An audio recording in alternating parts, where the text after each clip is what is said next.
velkommen til Godmorgen Herluf. I dag skal vi starte en ny debat om, hvorvidt computerspil er godt eller dårligt for barnet. Her i studiet har jeg forældren Lise Sørensen. Godmorgen og velkommen til dig. Tak. Lise Sørensen, du har en søn på 15 år, som spiller computer 24/7. Hvorfor bekymrer det dig?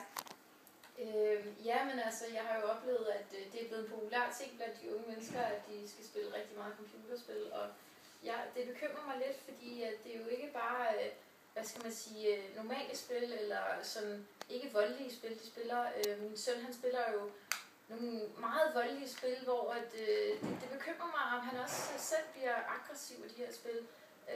Specielt når han spiller så meget, som han gør. Og jeg har en opfattelse af, at det er blandt alle unge mennesker, at det ligesom er blevet eller moderne, at man skal spille hele tiden. Så ja, det kan jeg godt forstå. Nu vil vi spørge vores ekspert. Sigurd Larsen. Godmorgen og velkommen til dig. Hvordan påvirker computerspil et barns? Altså, der har været flere undersøgelser, som viser, at det faktisk ikke påvirker et barn aggressivt. Man kan i hvert fald ikke måle det. Fordi at det er jo sådan, at man kan jo ikke se, om barnet er blevet aggressivt af det, eller om barnet faktisk var aggressivt i forvejen. Jeg er jo stor tilhænger, fordi at, jeg spiller selv computerspil, som I kan se her. Jeg selv spiller San Andreas, som er et meget voldeligt spil, og som faktisk går ud på, at man faktisk vil dræbe folk, og jeg bliver jo ikke aggressiv af det. Så stille og roligt. Og det fede ved det her spil, det er, at det øger min dopamin i min hjerne. Sådan.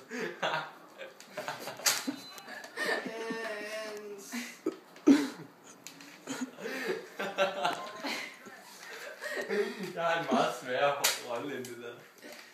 men altså, du mener så, at spil, hvor det ligesom er lovligt at slå folk ned, og hvor der ikke er nogen konsekvenser for at være voldelig, at det har slet ikke nogen påvirkning for børn og unge mennesker. Du kan se min dopamin. Nu er det mig, der taler. Det har slet ikke nogen påvirkning på unge mennesker i deres dagligdag og deres hverdag. Altså, du kan se på min dopamin, den er helt op at køre, fordi jeg er så glad, fordi jeg spiller. Og det gør mig jo glad at spille, og det øger min dopamin. Og det er jeg jo meget glad for.